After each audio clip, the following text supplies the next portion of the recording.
ponies, and welcome back to Magnolia. In the last episode, we got the ability to go swimming. What do buttons do?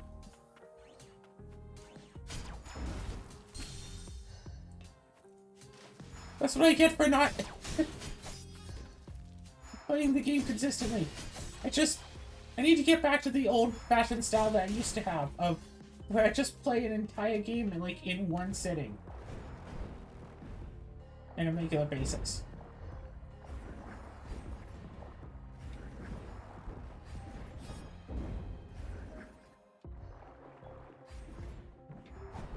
I'm getting a very Heart of Darkness vibe from some of these underwater enemies. I don't know if I need to come up to breathe.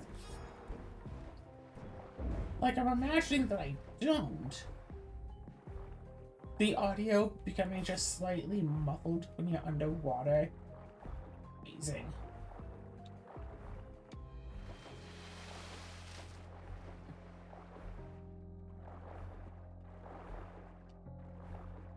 Oh, there's a thingy. Alright, I've decided to go with lazy non. Specifically, lazy without leaving the house. Good. I decided to go with playing this game. Which game? Enter Magnolia. Oh, okay. Huh. Oh, yep, there's a hidden thing up there that I need to get. This is so neat, one, just like... One thing that I'm still not clear on, is this like a sequel to Ender Lilies? Is it like a spiritual successor? Okay, I don't think we're playing as Lily. We're playing as someone else, but I believe it's like the same world. Like the same world and like the same... I don't think it's the same like city. Okay. I don't know if this takes place after or before. I think it takes place after.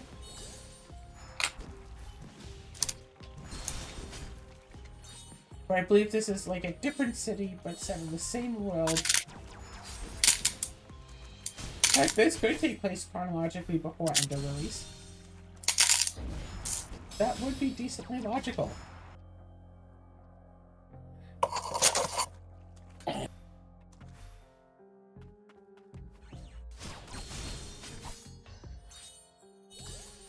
I am going back to rest.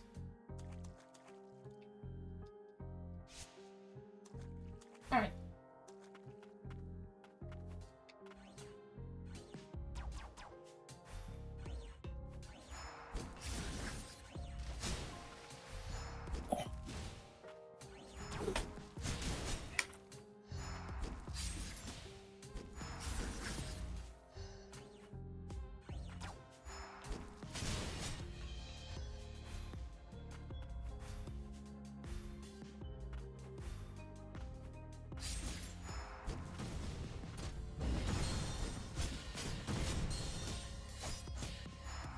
Yeah, the enemy's just two-shot, yeah. That's, yeah, some games are very much health-focused. If you have enough health, then you can, make it through the enemies, whatever. This one is very much focused on just don't get hit in the first place, and your health won't matter. Average enemy you come across might kill you in 2 to 3 hits, so just don't get hit. Or if you do get hit, make sure to heal between hits. Which really makes that, heal 3% health if you defeat an enemy thing to be pretty worthless. So you wind up having to memorize every single boss pattern of the entire game. Not just boss pattern. Every single enemy fighting pattern. So nothing will eventually actually hit you. But at least in this game, in exchange, you get plenty of, dodging abilities. For, something like this, and, say, a different game. Okay, that shot was lightning speed. You might just rush in, take a bit of damage, and then just keep going, but no, you can't just rush in and take everything. You could maybe rush in and tank one thing, but that would be about it.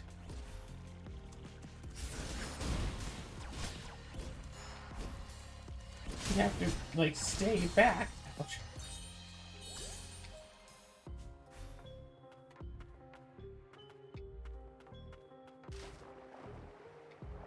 I hope that you don't get too much absolutely murdered by again,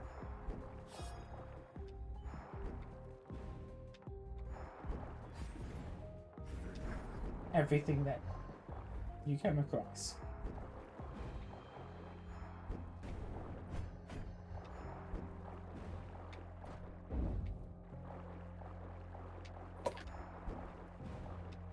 And it's like, okay, I guess we just sit here and wait for bird to finish. It's like, look, 90% of my health taken out in one hit. And it's like, okay, back to the checkpoint. Am I just not supposed to be here? Because, like, I remember this was the only path I could travel. Okay, now I got swimming. Am I supposed to just completely abandon this path and go somewhere else as soon as I get swimming? Instead of continuing to go forward? I used up all of my healing in the first room. Oh dear.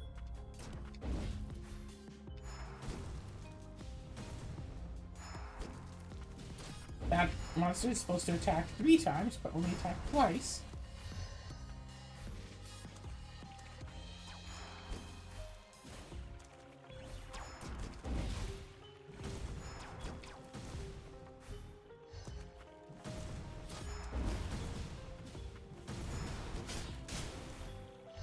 My most effective attack is relatively close range. Since I die, I technically use the respite. Respite.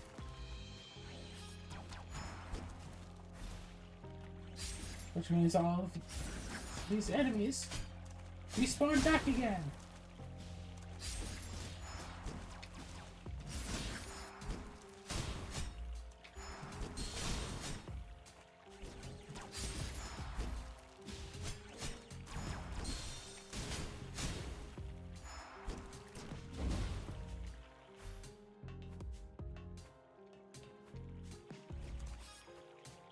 I'm at basically 1 HP. But you're at essentially 1 HP for the entire game at all points of the game anyway, so...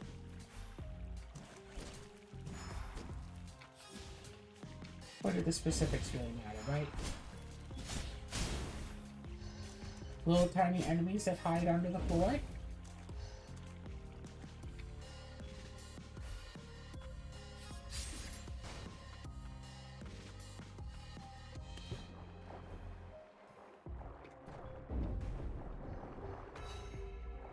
Again, do I go here? Level up, a level 15 now. Didn't get a heal because of it, but still.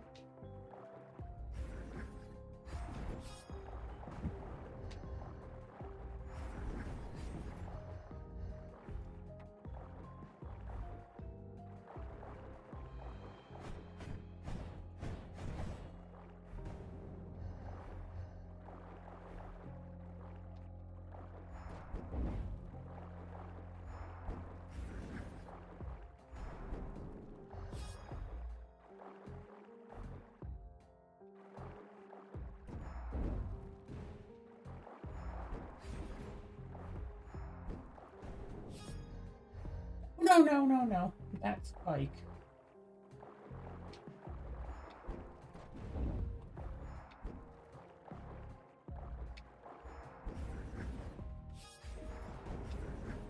no, you don't. Like, at least this has a whole bunch of, like, corners and stuff, you know? Identified core, I can upgrade an attack, except... is it really an upgrade if it changes the attack to one I don't want to use?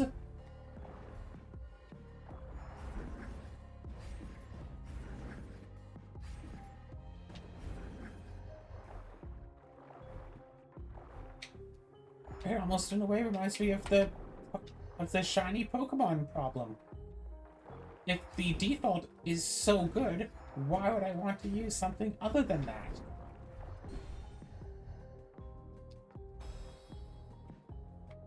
Mostly, I guess, because if it looks nicer. But like with Pokemon, the idea is that the default form is like the best color scheme of the Pokemon. So if that is the case, and the default is the best looking color scheme, why use a different one? Because it's supposedly harder to get. And so it's bragging rights. Bragging rights only. There are some Pokemon that absolutely, like either work better or at least as good in the shiny form. I would say Gardevoir is one of those, especially Mega Gardevoir. Dratini, Dragonair. Sylveon. Sylveon is a great example, and weirdly enough, I feel like Sylveon's shiny form feels more like explicitly trans than Sylveon's like regular form. You know what I mean? Sylveon regular form is transfemme. Sylveon shiny form is transmask. Okay, fair enough. Which is actually kind of really funny if you know the lore of Pokemon. You cannot get a shiny female Eevee in Gen 2. Heh. You knew about that, right? Like, well, it's because the shiny is related to what is it? Whatever value it is. Eevees, whatever. And gender is attached to the attack value. And since Eevees are 3/4 male, that would mean it would have to have an attack of less than 2. Or was it? Yeah. Attack value of less than 2 to be female, but it has to have an attack value of 2, 4, 6, 8, or 10 in order to be shiny. And then there's like the whole thing with the unknown and all that stuff, where wasn't only certain unknowns can be shiny? Yeah, I think in Gen 2 only 2 specific unknowns could be shiny because the unknowns, again, were related based on their... Like, I wish I'd been able to, like, own and play Gen 2 as a kid, because I'm sure I'd have gotten a lot of stories of little child me not really understanding the game, but trying to enjoy it anyway. Mm-hmm. So many things that just happened that I would just explain away as being a thing. On a similar note, I find very, very often someone will complain about a thing not making sense in a piece of media, and I'll just be sitting there like, what are you talking about? That makes complete sense if you believe that, like, X is Y. Yeah, it's like, everyone always says, oh, it doesn't make sense. Yeah, it makes sense if you pay attention. If you think about it at all, in the slightest. It makes exactly. I don't remember specific ones, but for example, there's a character who's known to drink. Like, not necessarily so much that they're drunk, but they are known to be in scenes and just enjoy a drink. Yeah. Like, yeah, since we're in a bar anyway, sure, give me a beer. Whatever. And then in one scene, they just, hey, you want a beer? No thanks. And then people were like, oh, but they usually take the beer. Why didn't take the beer? Blah, blah, blah. They should have taken the beer. It's in their character to take the beer. It's like...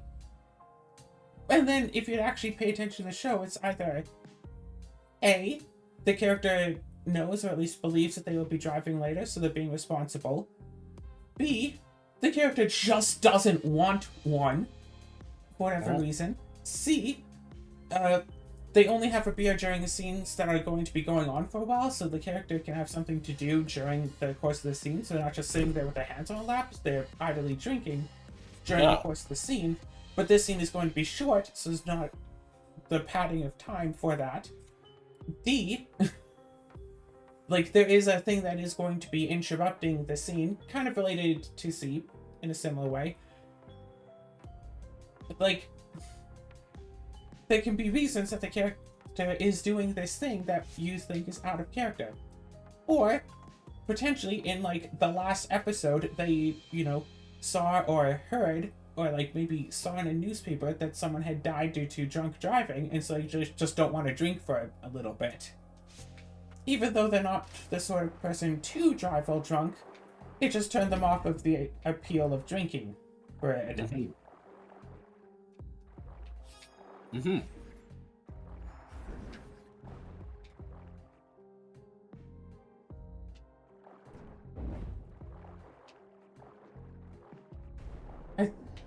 I don't know for certain, but I think there was one where like there's a character who is known to like flirt with like everybody. Like that's just like their character trait. Think of like Angel from Hazbin Hotel. Although I don't think it was specifically him, but imagine a character like that. Flirts with everyone. Yeah. They meet a character, and they just do not flirt with this new character. There doesn't seem to be any specific like stress or strain or anything between them. But they just do not flirt with this new character for no reason that is mentioned on screen.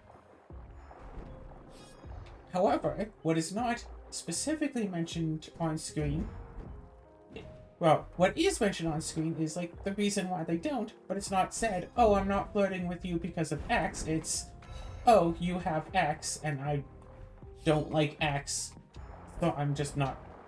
So the character just doesn't flirt. Like, oh, they only do it when they're, like, comfortable, but, like, they are in a situation where they are not comfortable, so they don't feel like it, or they know that, like, this character is in a relationship with someone that they actually do care about, so they don't want to flirt with this person because they don't want to, like, you know, hurt the person that they're close to in specifically that way, even though they might flirt with the person that they might flirt with their friend as a joke, but they don't want to flirt with, like, their friend's partner. Exactly.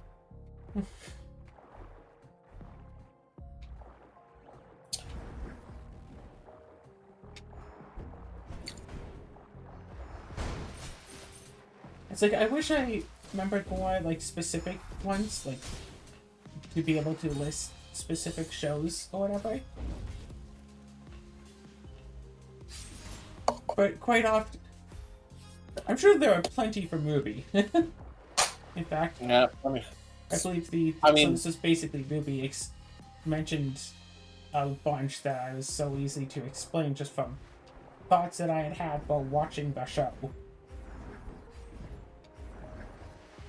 Oh my god. Okay, I think one of the things was like, oh, so like, you know, Coco, she wields a minigun around at all times, but it's mentioned in, like, episode 2 that items, even if they change, like, their shape, they still maintain the same weight anyway, as, like, a rule of physics in this world. So wouldn't she be carrying around, like, a 500-pound briefcase everywhere? Like, well, the answer to that is one of two things. Either A, yes, she is actually that ridiculously strong, deal with it. Or B, no, she isn't. That's not a 500-pound minigun. It might be like a 30-pound minigun. Yeah, it could be made of, much, lighter materials. And here's the other thing. Keep in mind, we only ever see her, like, in the first 3 seasons, right? The first 3 volumes? I believe so, yeah. We back when they had, the whole weapon launching, like, summoning system. And the only time we see her, like, she arrives with it. But who's to say she's carrying it around all the time? And I mean, even just the, she uses this briefcase to attack, was it Ursa's? But it's like, it is specifically mentioned in the show that people can use their ores to enhance the durability, like they can extend their ores to enhance the stuff that they are holding. Yeah. This is actually shown in the show in, I think, volume 5, when Blake's mother uses, was it like a tray table, whatever, basically, to deflect bullets. A wooden tray table deflects bullets. Because she is able to put her ore into it and strengthen it to the point of being able to deflect bullets. So who's to say that other weapons aren't just as durable as wood? Yeah. Those big, shiny, like, the giant minigun could just be aluminum. But, when in use, she extends her ore to cover it so it doesn't get destroyed by the force of itself. Also, bullets might not be as lethal in Remnant as they are on Earth, because on Earth, generally speaking, someone gets shot with a bullet, they're likely going to die, and the bullets are made to kill people. Yeah. Generally speaking. Or in Remnant, someone gets shot with a bullet, they're going to live because of ore. So what if the bullets aren't actually lethal? Because who knows what exact properties a bullet might have that would make it effective against ore. Is it worth it to have a bullet going at 100% speed to take out X amount of ore, or 2 bullets that are, say, half as much material? Would that take out more ore or less ore? If you fire, say, 100 shots, but each one has, like, the force of a slingshot, would that be better than, you know, one modern day, like, rifle shot?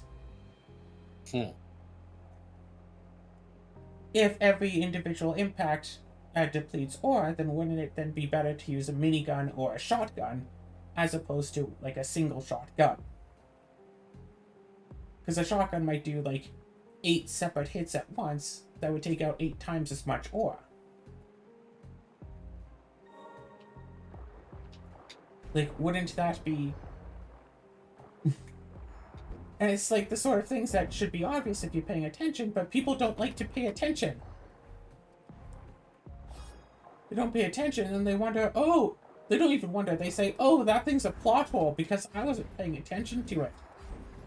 Oh, this fantasy story about a flying castle. Castles don't fly. That's impossible. It's like, there's an entire scene explaining that they are using magic to make it fly.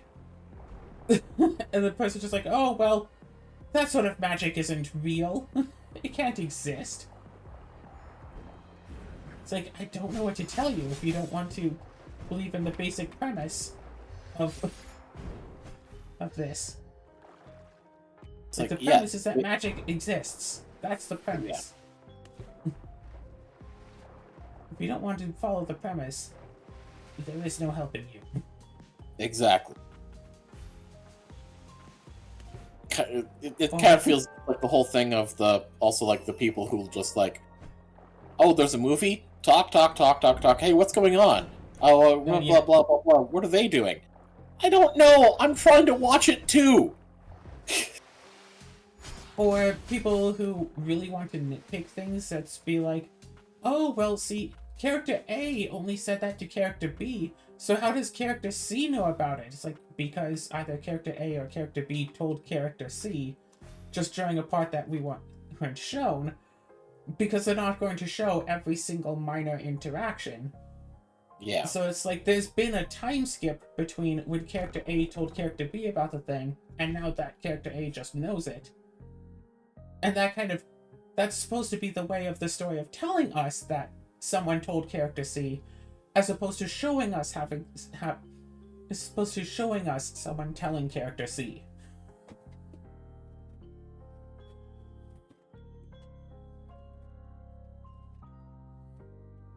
It's like, no, this is the story's way of telling us that this is a thing, instead of, hey, this happened. It's like, sometimes watching shows or something, I almost feel like sometimes watching like reviews of something, you almost need to have like flashing letters on the screen. Hey, character A told character C about this between the last scene and this one. And then they would argue, oh, it's hand-holding. You're familiar with the Game Grumps. I was watching a bit of a video last night, one I'd already seen a while back, of how not to play Majora's Mask. Because, was it Aaron and Dan, the Game Grumps, did Majora's Mask, a game that Aaron has claimed in the past to be his favorite Zelda game. One of his favorite games of all time, even. Like, from the word go, he did nothing but complain and insult the game the entire time. And every time anything remotely interesting happened, he either had to ruin it by being stupid or by spoiling the reveal to Dan, who hadn't played it before. Just before it happens. Like, they get into, like, the clock town, and he says, like, oh, you see that time at the bottom? Yeah, we have 3 days until the moon crashes into Termina, but don't worry, we'll get a song eventually that can rewind time back to the first day, and we have to, like... The entire premise of the game, he explains in, like, 1 minute. It's like, you could just let him see that happen? And you could instead just say, oh yeah, see that time at the bottom? Yeah, we have, like, 3 days to, like, you know, get the mask back to the Happy Mask salesman and find that which was stolen from us. Because that's stuff that the game has already said. Yeah. But then he'll spend time messing about and joking about, so, you know, talking over, like, a cutscene, and then immediately go, oh, well, I don't know what I'm supposed to do. And the cutscene is like, go to the Swamp Temple in the south. He'll talk over it, oh, blah, blah, too hand-holdy, blah, blah, blah. Immediately after cutscene ends, I have no idea what I'm gonna do, so I'm just gonna mess around here. Because it's not like I'm on a time limit or anything.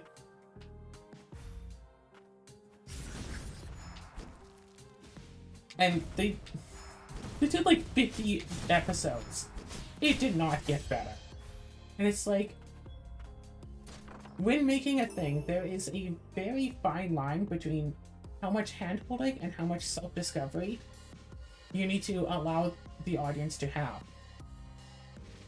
And with some people, it doesn't matter where you go, it's not going to be good enough. Yeah, fortunately.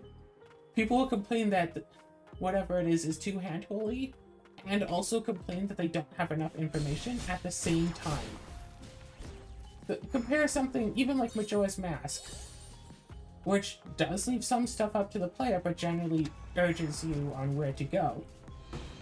Versus like Zork. Like there's a part, like, there's basically nothing in the entire game that tells you anything of what to do. It's just like, yep, here you are. You got this, just in the woods, there's a house here. What do you do?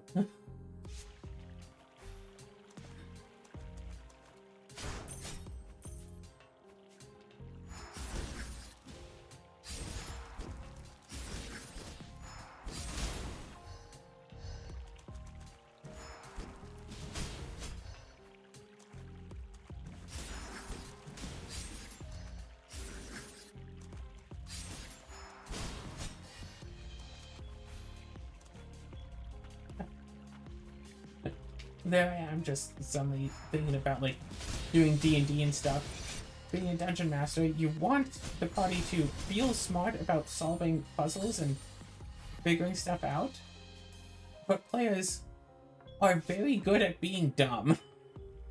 Yes. Very true. So yes, there is a sign that says, danger, do not go past this line, or else you will die. Follow... but right behind the sign, there is a line on the ground. Just on the other side of the line, there are dead bodies. There are rabbits, there's a wolf, there are a couple of humans, just a whole bunch of corpses just on the other side of this line, by the sign that says, if you cross this line, you will die. One of your players immediately, I want to cross the line! It's like, at that point, just like, okay, you died. Let's carry on. And then, of course, the entire session will be the players trying to figure out, oh, but how across the line can I get? Can I stick a hand across the line? What if I pull it back out? What if we tie a rope onto someone, if they go across the line and die, and then we pull them back? Can we, like, you know, tie a fishing hook to the rope and just go fishing for the corpses on the other side? Can we, like, go out somewhere and, like, catch a wild animal or, like, you know, catch a monster and, like, throw it past the line and see if that dies too? Like, I mean, I'll just say this. the fishing line thing, at least that sounds like thinking. Yes. Unless you mean that's as a follow-up to, you know, sending someone through and the fishing hook is to bring them back. No, they tie the rope onto someone to make them go through, pull the person back, they're still dead, untie the rope, let's, big, thick hemp rope, tiny little fishing line that's supposed to go on a fishing hook. Alright, let's use this little tiny fishing hook to bring back, 100-pound wolf. No, the little tiny fishing hook breaks when you try to pull an entire grown wolf with it. Yeah. But it's made of metal, I think. Nothing in the actual book says it's made of metal, but I assume it's made of metal, so why would it break if it's metal? Yeah.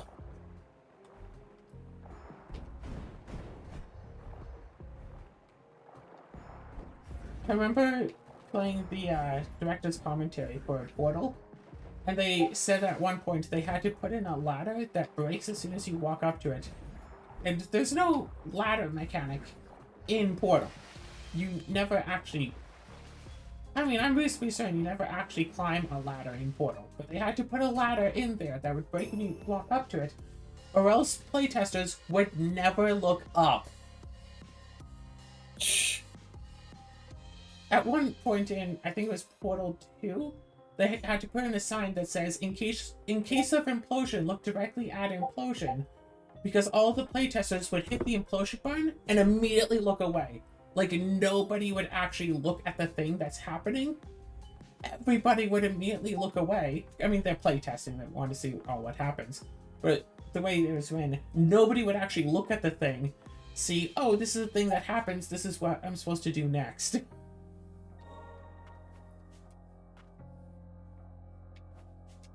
And it's like...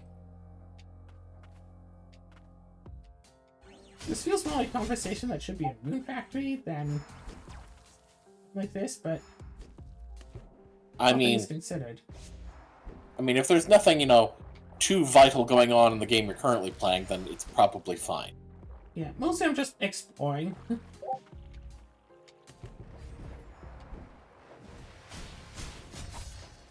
Oh, I can do that.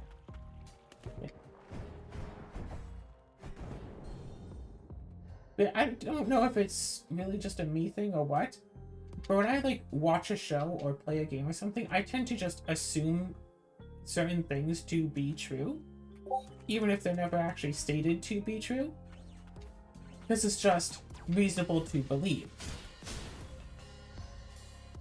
Like, for example, if a character has a super speed ability, okay, I would assume that would come with the required secondary superpowers of, not tripping over your own feet when you're trying to go at Mach 1. Like, being able to resist air friction. Being able to actually stop within a reasonable time frame and not being so subjected to, the G-forces that get constrained when you stop at... Because, you see speedsters in shows, and they never slow down to a stop over an actual reasonable period, right? They usually just come to a dead stop, running at 100 miles an hour and then go from 100 to 0 in a heartbeat. And they're just 100% fine. Right? But then, if that character is, say, in a car, going slower than they can run, and the car crashes, but they don't get, hurt by any, items, whatever, they might get, thrown out of the car for whatever reason, but, the G-forces shouldn't be affecting them so much because of their speedster's abilities.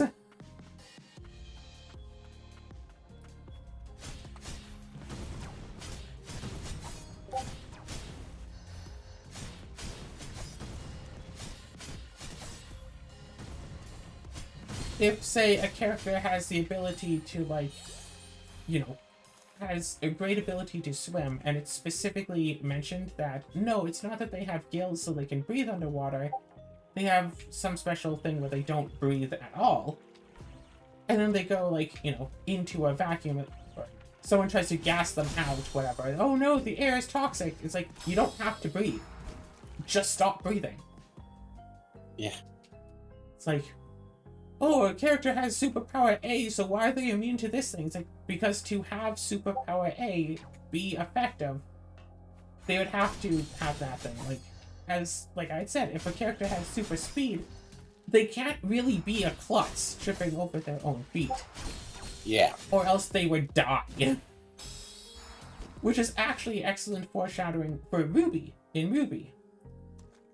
Because Ruby supposedly has a super speed semblance, but she is a klutz. Like, not like an uber klutz, but too much of a klutz to be a speedster. Interesting. But she doesn't trip over herself when she's doing her speedster stuff. And that has just been foreshadowing all along that, no, it's not actually its speedster ability, it's something different. I will say, that does make me think of, there is like a manhwa, whatever series that I've been reading online, that kind of somewhat turns that on its head. Like, not with the main character, but with someone who is, like, you know, traveling with the main character, like, up until, like, the end of, like, the first or second chapter. Where, effectively, they have an ability to, you know, like, short-term, like, attack fast ability, basically. But, they don't innately have... Basically, yeah. I need to take a step back. They don't have the ability to see fast enough to actually be able to accurately use their ability. They have to be artificially given the ability to actually see and be able to react fast enough to even see what they are doing when they use their ability. Oh yeah, I think I had come up with a character concept of a similar nature, yeah. Yeah. You can freeze time, but the only thing you can see is the last thing that you saw when you froze time. Something like that, and it's just like... That's the problem. You don't want to... Even if you could, you probably wouldn't want to travel faster than light, because you can't see what's in front of you.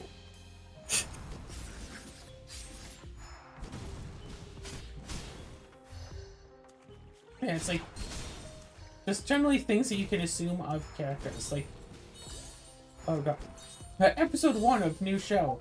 Character comes to new town, say a new country for the first time. Whatever. They don't quite speak the language, but they have like an passing understanding of it, but they keep slipping back into like their own language a lot. You know, someone comes to North America, episode 1. They can't really speak English too good. Episode 2 is set an indeterminate amount of time later, definitively not as soon as episode 1 ended, at the very least. And their English is suddenly like, oh, quite a bit better. Not perfect, but quite a bit better. And then people be like, oh, well, the English was so bad in episode 1, why is it so good in episode 2? And it's like, oh, well, you might as well also be asking, hey, why is it fall now when it was summer in episode 1? This is 3 months later. They've had 3 months to practice. Like... Yeah, it's pretty clear that in so many of these things, people just have difficulty remembering, oh yeah, time is the thing that exists. Like, the mysterious ne'er-do-well from My Little Pony. It's an episode where Rainbow Dash is getting really popular in town, and she's letting it go to her head, signing autographs, even getting to the point of preferring to sign autographs as opposed to immediately going to try to rescue someone. However, there are a few points... There is a point that gets made, and a point that doesn't get made over the course of the episode that really should be addressed as being important to the plot. One point that gets made is the, like, Act 1 part of Rainbow Dash showboating and stuff. It isn't like a day or two, it's several days. Potentially several weeks. it's quite a bit of time that Rainbow Dash has been, getting adoration and getting to the point of showboating. When at the beginning, someone cries for help, she immediately helps. And what seems like 5 minutes later, what is less than 5 minutes later, someone cries for help and she doesn't immediately help. Well, because in the show, it's actually potentially a few weeks later. And, it's not that she says, oh, I just won't bother help or whatever. She says, oh, I have enough time to help them, but we can finish off here first. It's not that she's willing to risk others, it's that she's overconfident in her abilities because she's been the sole protector of everybody for weeks. But what doesn't get mentioned is, why is she the sole protector of everybody in Ponyville for so long? Why are people constantly getting in danger? Why doesn't that giant hill that, mothers with strollers keep almost losing their babies off of, why isn't there, a fence there? Why isn't... And why are people still going up there? Yeah, that's not, a normal part of Ponyville. Why are people going there? Why is there a fence? It's been weeks. Someone should have fixed these things. Why are, buildings still falling on people? Where is OSHA? Why is Rainbow Dash still the only one protecting people, spending potentially all day, every day, busy protecting people? She has a job to do, she has training to go to, she has fans, but no, can't talk to the fans, I'm busy saving people because they keep putting themselves in mortal peril, and nobody else will do anything. And, it's supposed to be, oh, Rainbow Dash is, getting too big for her britches, so the rest of the main six knock her down a peg by making up a mysterious Magnolia to do all of this solving for her, and just to be better. But what would have helped is if the main six had actually just tried helping as themselves. Because they showed that individually they could solve these issues. And then they just decide, oh no, we're going to trick Rainbow Dash instead. It could absolutely have been a thing where, oh, instead of the mysterious Mare-de-Well jumping down and stopping the carriage with her hooves, no, actually, it is just Applejack. Rainbow Dash sees Applejack going and rescuing the carriage with her back hooves. And then it's what, Applejack? Why did you do that? I had that under control. It's oh, really? Because it looked like you were too busy signing autographs. And then, oh, yeah, I get what you're saying. Yeah, I have been a little bit too full of myself. Good point, AJ. Thanks for knocking some sense into me. Episode over.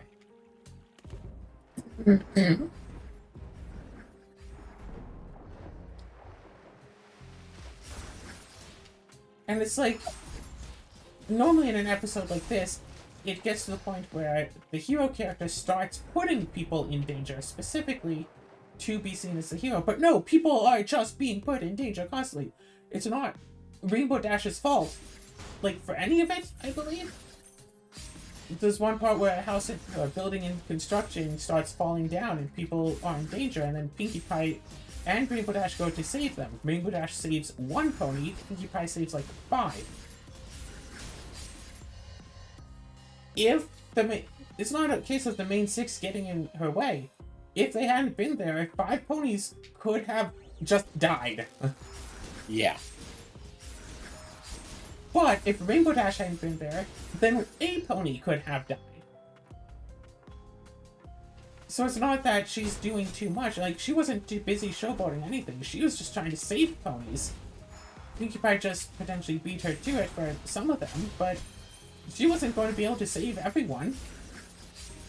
And again, why should Rainbow Dash be the protector of Ponyville? She has a separate, different job that she should be doing instead. Why should she be doing this? Why should she be spending all of her time and energy saving everyone? But then people watch it and just think, Rainbow Dash is in the wrong. The others are right for tricking her and stuff. But it's that's not the point to be made. Yeah. Real point to be made is a Ponyville's a flippin' death trap. Apparently, yeah.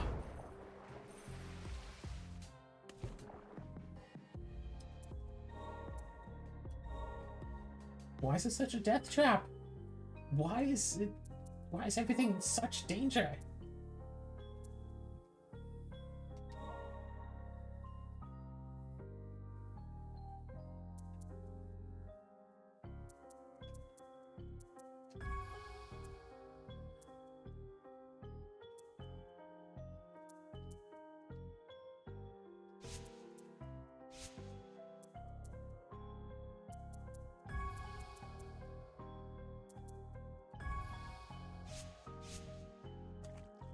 Wait, actually rest.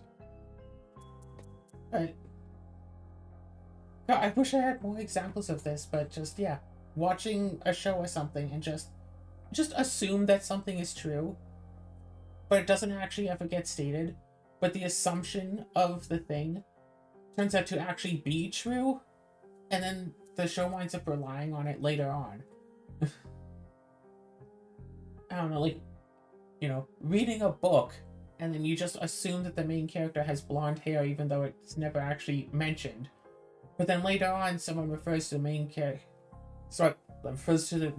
as Blondie, and if you read the book and just assume the main character was blonde, it's like, yeah, sure, Blondie, blonde hair, like, whatever, not even worth thinking about. But if someone read the book and assumed the main character was brunette, it doesn't make any sense. But the main character wasn't a brunette. They were a blonde, it just hadn't been mentioned until right then. When they were referred to as Blondie, that's when it suddenly gets established that they are blonde.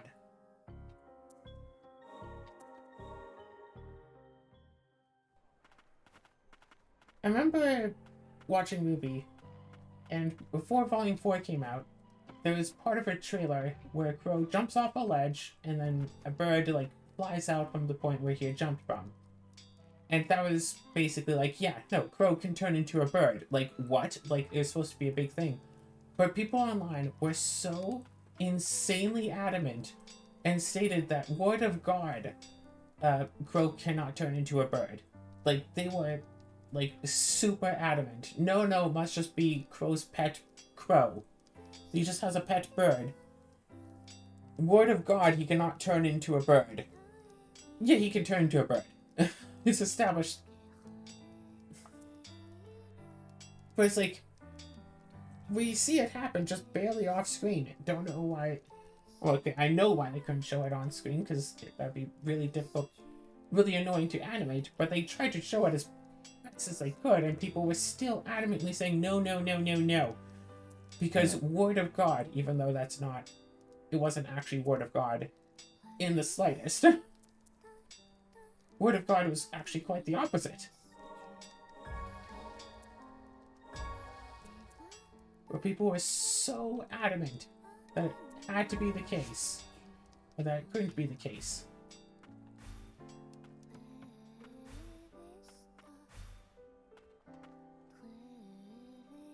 But it seems like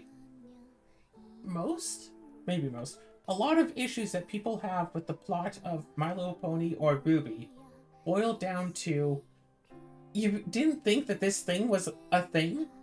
It should have been obvious.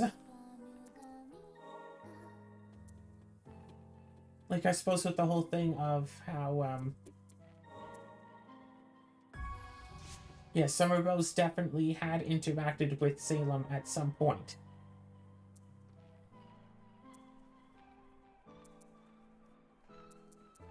It should have been obvious in Volume 6, and then was severely hinted at in the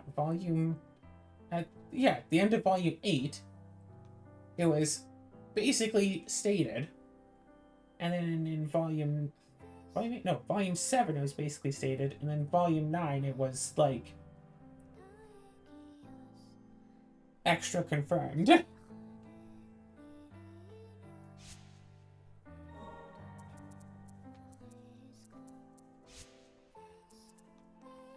But people don't want to see these things. They don't want to believe certain things. They just want to yell and moan and complain about them. Yep. people complaining about video games being too hand-holdy, telling you where you're supposed to go and what you're supposed to do, then also complaining that games are aimless and they have no idea what this... It's like, imagine if us playing Sky Factory 5 to bring that up again. And imagine if there was actually a book, like, or like a tutorial that pops up on the screen every so often that says, like, push this button to see, like, a list of objectives, or whatever. And we just kept ignoring it over and over again, and then complaining that there's no proper list of objectives.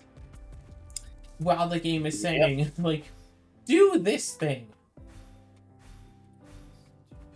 And you know, and the thing is, going back to the discussion we had in the other video, like with the Minecraft thing, it's just like, because we've done so many other mod packs that, you know, have something like that, I keep trying to go into the menus and stuff thinking, is there a button I'm missing? Is there some secret thing that that is there, but we couldn't figure out how to access it? I couldn't find anything. Never could.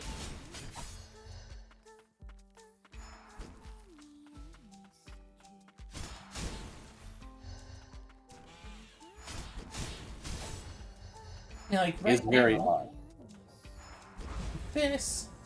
Oh, I did get a key for this. Cool.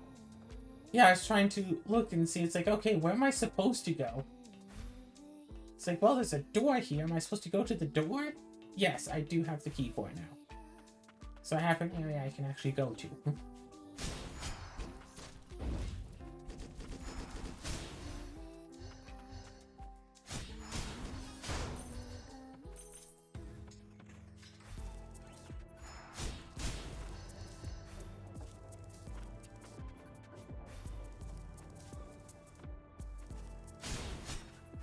It's like, there is, like, yeah, linear game will necessarily tell you where you're supposed to go next. Actually, I remember playing Ocarina of Time, which people will say is a very linear game. And even with Navi telling me where I'm supposed to go, still being completely clueless on what I was supposed to do. I specifically remember, after having beaten the Water Temple, Navi kept telling me to go to Kakariko Village. So I'd go to Kakariko Village, nothing would happen, I'd explore, and she'd like, go to Kakariko Village. It's like, I'm in Kakariko Village. Nothing is happening. I'd leave, try to do other stuff. It's like, no, go to okay, I'd go to Kakariko Village, but nothing is happening. Do you want to take a guess as to what I was supposed to do and what I was doing wrong? Were you traveling to Kakariko Village at the wrong point in time? Nope, I was traveling as both Adult Link and Child Link. Were you entering from the wrong entrance? Yep. Every single time I went in, instead of going through Hyrule Field, I would come down from Death Mountain Crater.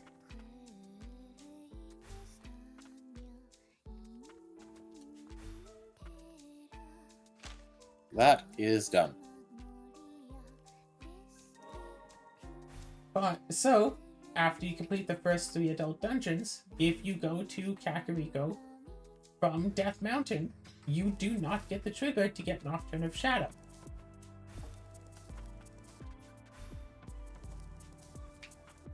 I believe I had also even completed the Spirit Dungeon at that point too, because I knew that I could do that.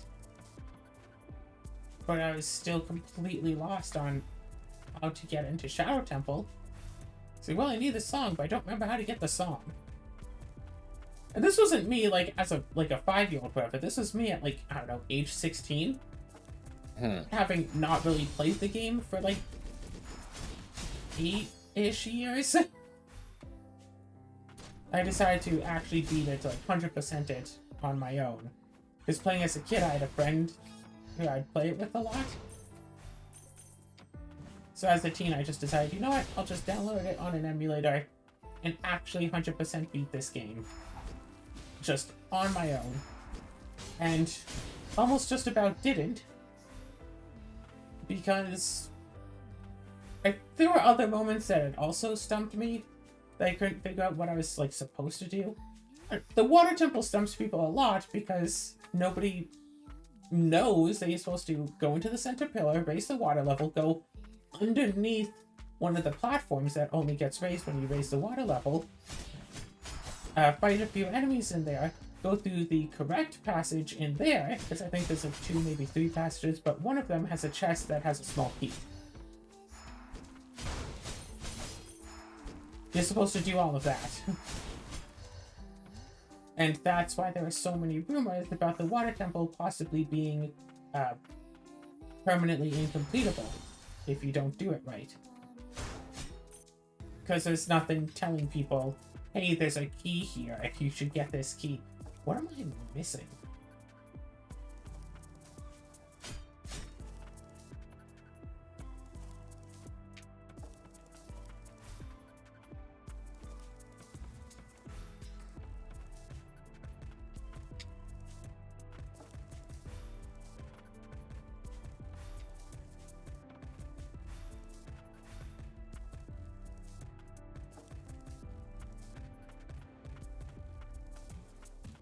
Seems like a fight.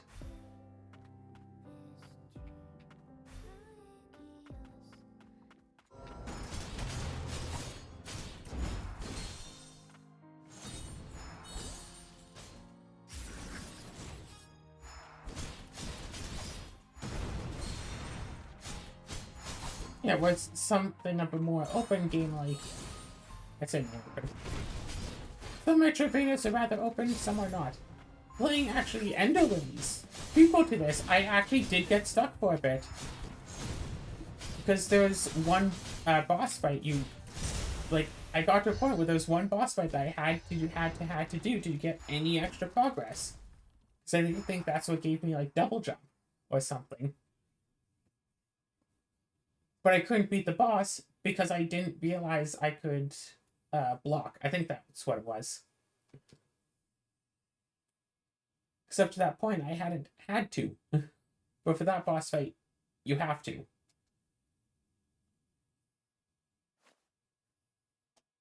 Central Stratum.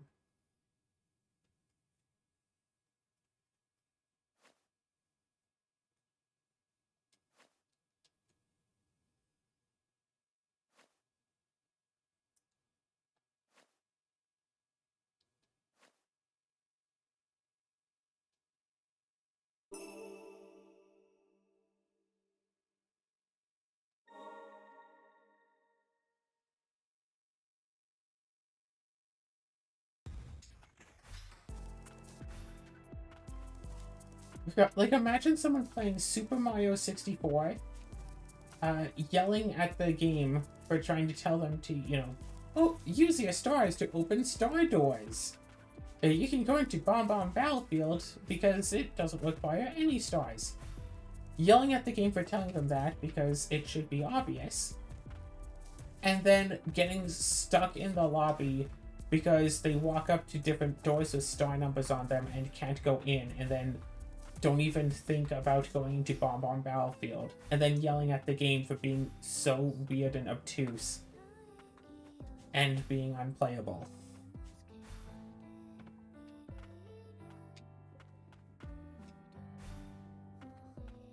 Imagine someone playing Super Mario Bros. Not realizing that one of the buttons on the controller is jump, and just dying to the first Goomba over and over again because they don't realize they can jump over it. Oh. Okay, but like, real talk though, out of all of video gaming, that Goomba probably has the highest kill count of all enemies in all of video games. Like, it's a Goomba. It's just a silly little Goomba that you can just jump over. It's just a silly little Goomba that you can just jump over super easily. Choose to stomp it if you want to. You don't even have to. It's so easy to kill. But considering for how many people Super Mario Bros. Was like their first ever game, how many people hit start to play and then just didn't play whatever because it will just kill you. That Goomba's probably gotten more kills than anything else in gaming. You're probably right about that. I still remember when I finally actually beat Super Mario Bros. I was so excited. I actually wrote on the cartridge, actually wrote the date and the score I got on the cartridge.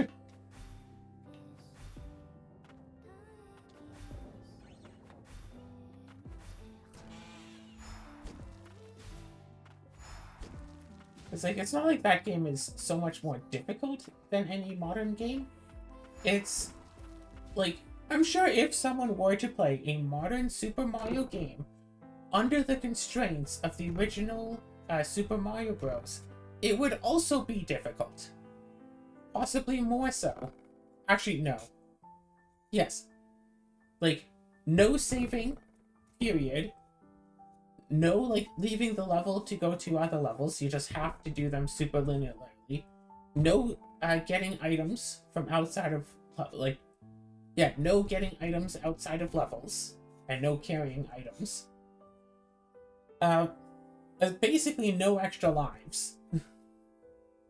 Because it had a few extra lives, but not many. So yeah, basically no extra lives. If you die, you restart the level, of course, and if you lose all of your lives, you restart the game.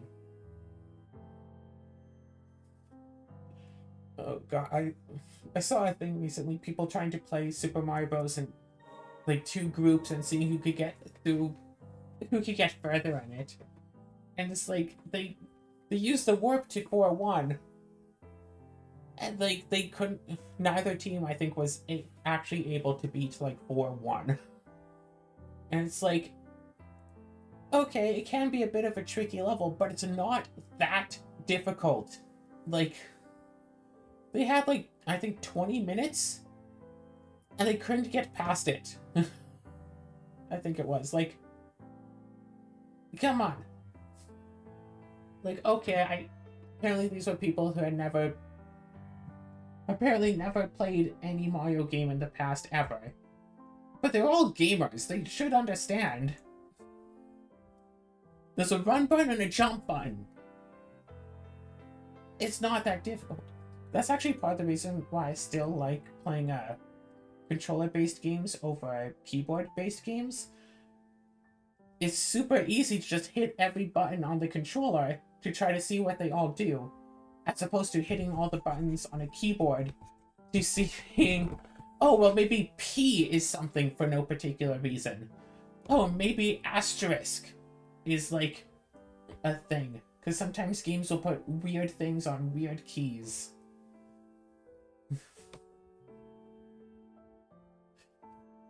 Anyway, don't know where I was going with that. Regardless, stuff, games, excitement, fun. We got a new area! Woohoo!